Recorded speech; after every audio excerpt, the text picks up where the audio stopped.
Each month, the Knights of Columbus shines the community spotlight on the good work of individuals and organizations who are making our community stronger. Today, we're going to learn about the Connecticut chapter of the Red Cross. Joining me now is Paul Shipman, the Chief Communications Officer, and Stephanie Arcangelo, the External Communications Manager. Thank you so much, both of you, for joining us. Thanks for having me. I guess when people think of the Red Cross, they think of huge disasters, natural disasters.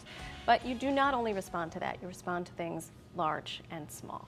Is that correct? Absolutely. We respond on average to 800 local incidents a year, and most of those are house fires. Essentially, the Red Cross is there to help whenever someone is forced from their home by disaster, either natural disaster or human-caused disaster. So we're there when a family needs a safe, warm place to stay and to help provide them the basics after they may have lost everything to a fire or have been forced out by flooding. All too often, recently, it's been winter storms. So we are out there almost every night, at least once a night. Oh, is that right? Yeah. Well, to your point, we had a very harsh winter, and I wonder how things change during the summer months, or is it pretty much the same?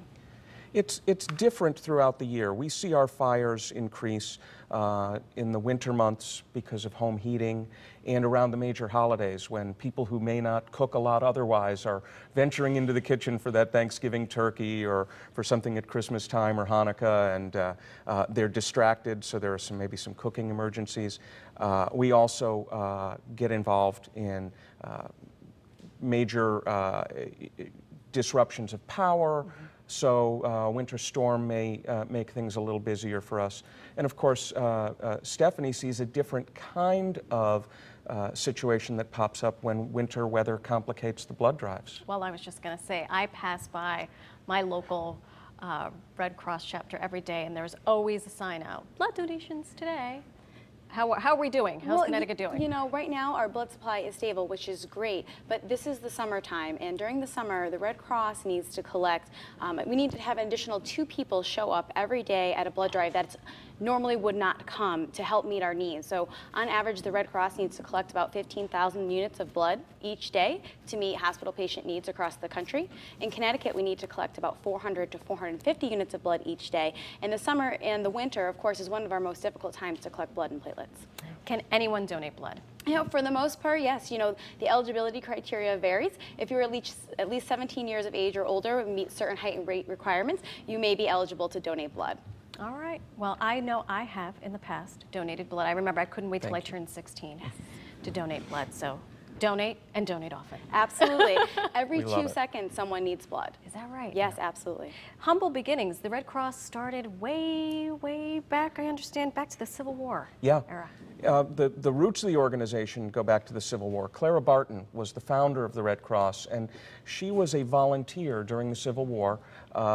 It was a personal mission of hers to help soldiers who had been wounded in battle, to help reunite soldier prisoners of war with their families. Great humanitarian service. And after the war, she was inspired by the Red Cross founded in Switzerland and worked for almost 20 years to get an American charter for the Red Cross. Right here on the lower 48. Very quickly, what can folks at home do to volunteer or help out with the Red Cross? Well, I think they can give their time, they can give their blood, and they can make financial donations. And they can also go to your app. They can get involved through our apps. They can learn about being prepared during emergencies. They can stay alert to what's happening in disaster situations. They can download an app that helps them give blood and track their donation. And they can also, of course, find apps that help them engage as volunteers and make financial donations. There really is an app for everything. There really is. Thank you so much. I really appreciate your time, and thank you for informing our viewers about all that you do. And for more information, go to kfc.org/charityct. Really, very knowledgeable. We really appreciate all that you've done for us today. Thank you. Let's see if we can appreciate what Ryan's going to provide for us now.